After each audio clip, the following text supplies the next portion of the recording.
Et puis dernier élément, pourquoi faut-il se méfier des études d'impact économique? Parce que des fois, et très souvent, elles sont commandées en ex-ante, c'est-à-dire en amont des événements sportifs. Landis Nouvelle-Aquitaine, forte d'une centaine de membres issus des services des sports de différentes collectivités territoriales, organise régulièrement des journées de formation et d'information du réseau.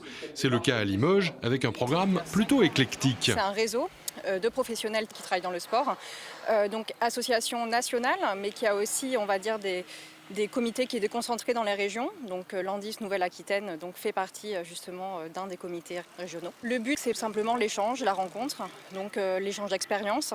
On s'appuie également sur beaucoup de partenaires, donc partenaires privés, donc par exemple les entreprises qui vont nous permettre de créer des équipements sportifs, mais aussi les universités, parce que dans la territoriale, on recrute aussi des personnes issues des universités et on a besoin aussi d'expertise, comme par exemple le CDES ce matin, sur des sujets particuliers. La place des collectivités est prépondérante dans le mouvement sportif en tant que partenaire technique et financier. Alors la place des collectivités locales dans le mouvement sportif et dans le financement du sport, elle est prépondérante puisque ce sont les premiers financeurs publics du sport en France, sur une dépense sportive qui est évaluée à 36 milliards d'euros par an. Ce sont effectivement les collectivités territoriales qui financent la plus grande partie, notamment à travers les équipements sportifs.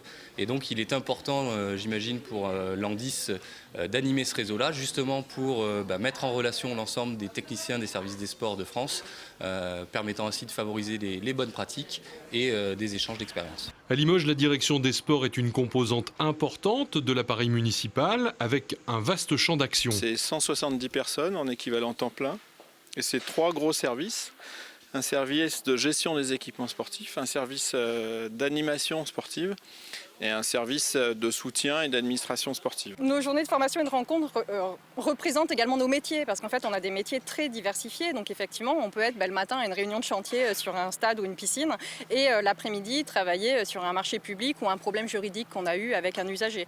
Donc finalement nos journées représentent ce que l'on fait au quotidien. Alors moi aujourd'hui je vais intervenir sur la thématique de l'impact des événements sportifs, qui est un sujet d'actualité et qui peut intéresser aujourd'hui et demain les collectivités territoriales.